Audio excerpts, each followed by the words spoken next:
All right, so as we left off on the last portion of the lecture, we need to remember some of the properties about what makes a good provisional. Aesthetics, hardness, strength, and needing to be biocompatible with the tissues which we're working. So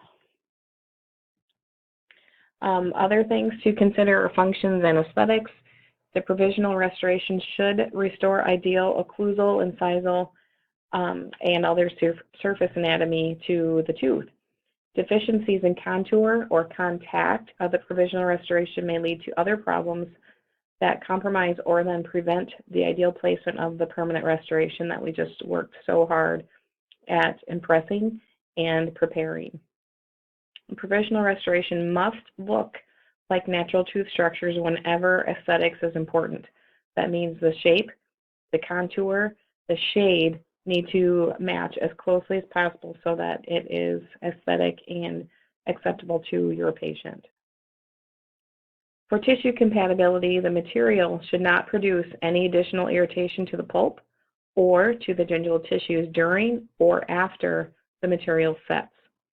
The material should not absorb or give off odors or taste during the duration of the wear of that provisional restoration. Materials must be fast and easy to use. They need to be reliable and inexpensive. So when we're talking about reliable, we need to understand that materials can take on stain, they can fracture, they can wear.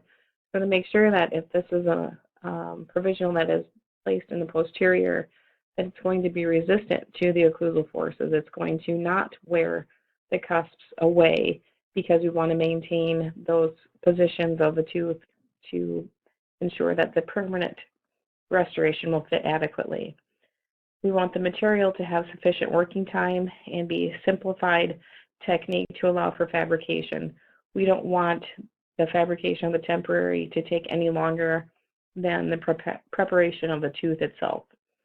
The setting time of the material must be fast and must accommodate difficult to access areas when we use light activated materials, because we want to be sure that our light wand can reach those posterior areas and polymerize those materials as needed.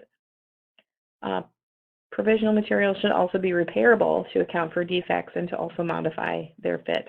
So most acrylic materials are able to be modified with flowable composite resin. It's not ideal, but those are available if necessary.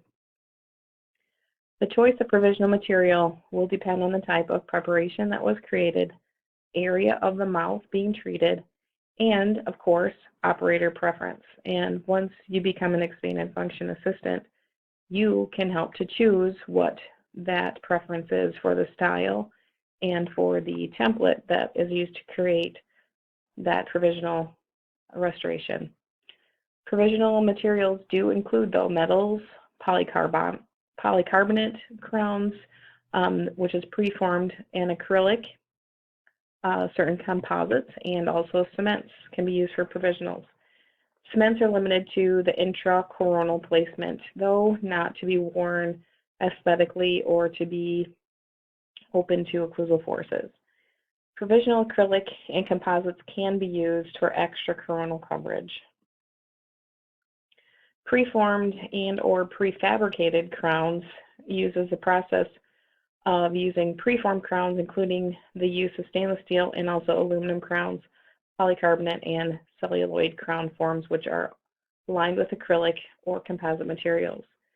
The preformed crown will become the outer surface of the provisional crown, and an acrylic or composite material or strong cement will occupy the inner portion of the crown. These are literally shells that are not made to fit over in any way that is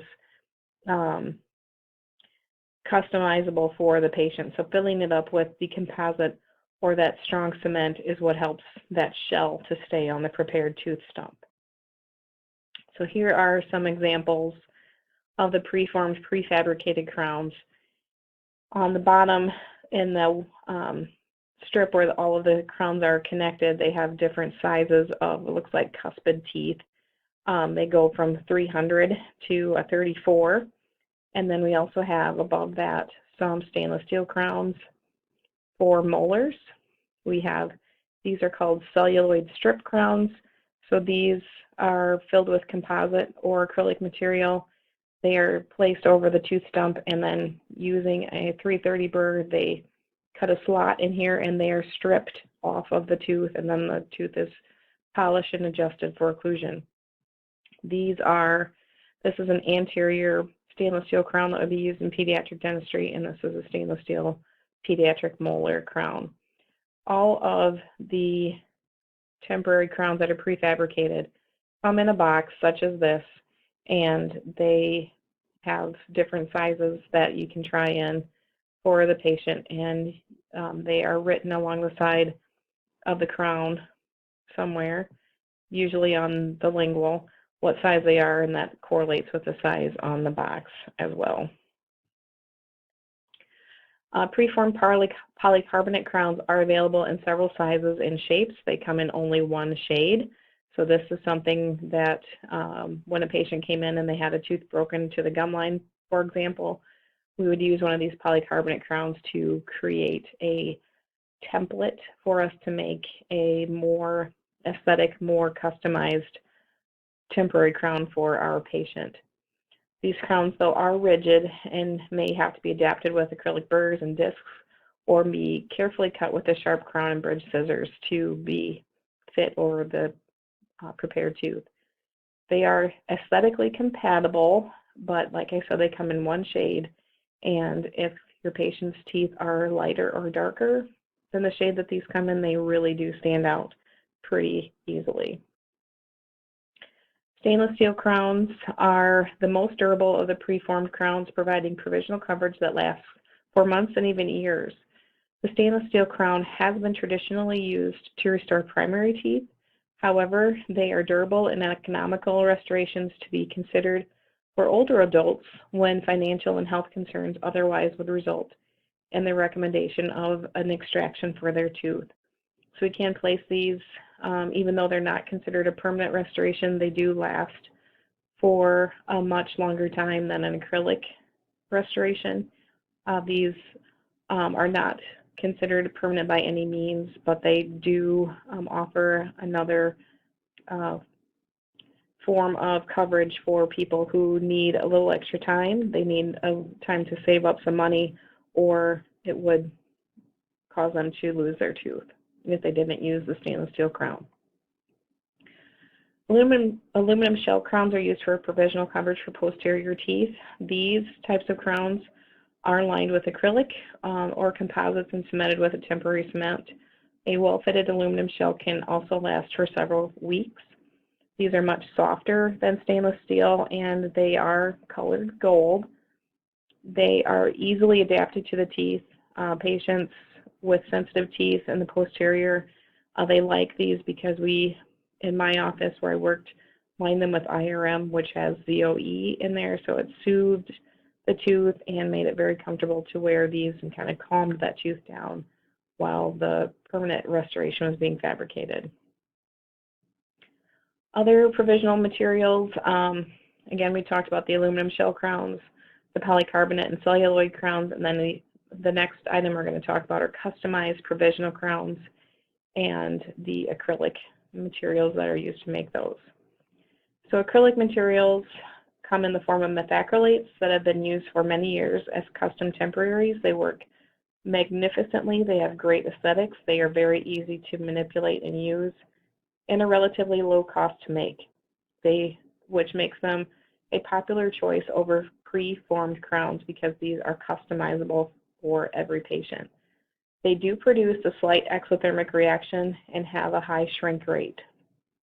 So you have to take that into consideration. The customized provisionals come in acrylics and composites, are used to produce the high quality custom provisional restoration for inlays, crowns, and also bridges. These materials can be both a self-cure or a light cure type of material, and customized provisionals for individual situations allow for better function and fit and aesthetics. So acrylic composite materials provide the ability to give a direct or indirect technique in a vacuum form or acetate technique.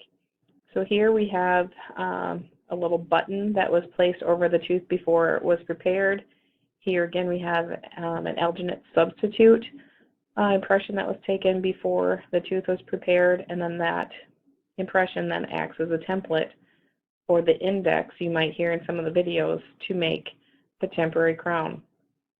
This device is a suck down of the impression that was then poured into a gypsum product, use the vacuum forming machine to create this template, and then once the tooth is prepared, the material goes into this index and is seated over the preparation. Same with this little button and this alginate substitute impression. Next, we'll talk about cementing the provisional. We're going to cement the provisional with a provisional or temporary style cement because we want the temporary to last for just as long as we need it and not any longer. We want the temporary cement to be able to be easily removed and cleaned off from the tooth stump to seat the permanent style crown and not interfere with the set of the cement that is used to seat the permanent crown. The selection of the temporary cement is based on several factors: how long the provisional restoration will be in place, what type of provisional restoration is being used, and then finally, as I stated, what type of permanent restoration is being fabricated to be seated after the temporary is removed. An intracoronal cement provisional is used for patients who require less extensive provisional coverage, such as those coming in for an endodontic procedure that is finished. We'll put some IRM over the access into the chamber. For patients having an inlay or onlay prepared, we just want to have something to cover up the deepest portion of the prep, or some type of less extensive emergency care to just provide palliative treatment. Patients who require this less extensive provisional coverage, as in cases with the root canals, inlays, onlays, and the emergency care, may benefit from these type of provisionals. The cement provisionals are fabricated most frequently with zinc oxide eugenol cement, such as IRM, which provides that palliative benefit, which may help to desensitize those traumatized teeth. Patient education is key with the provisional. We need to schedule enough time to fabricate that provisional and be able to instruct and demonstrate appropriate home care techniques to the patient, educate them as to the limitations and expectations of the coverage, and address any concerns that they might have while wearing the temporary. Patients need concise instructions, sometimes written, on how to care for their provisionals. Patients must be instructed to not eat sticky, chewy, or hard foods in the area. If it's an anterior crown, the patient should avoid biting directly into foods. They should notify the office if the temporary comes off or is loosened to have it replaced.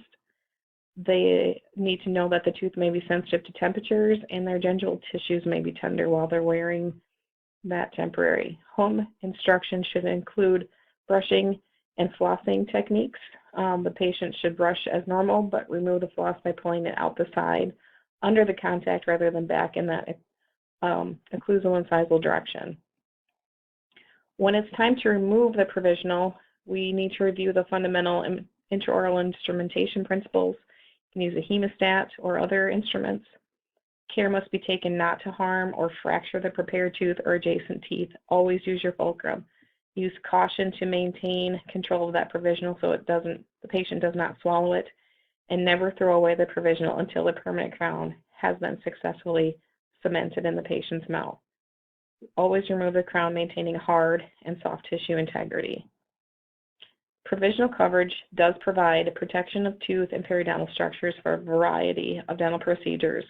Regardless of the material and technique selected, a high-quality provisional must have proper contact, contour, and occlusion, and must be functional and aesthetically acceptable and pleasing to your patient. If you have any questions, please reach out to me, and make sure you also are reading your accompanying module to fill in any other question blanks that you might have.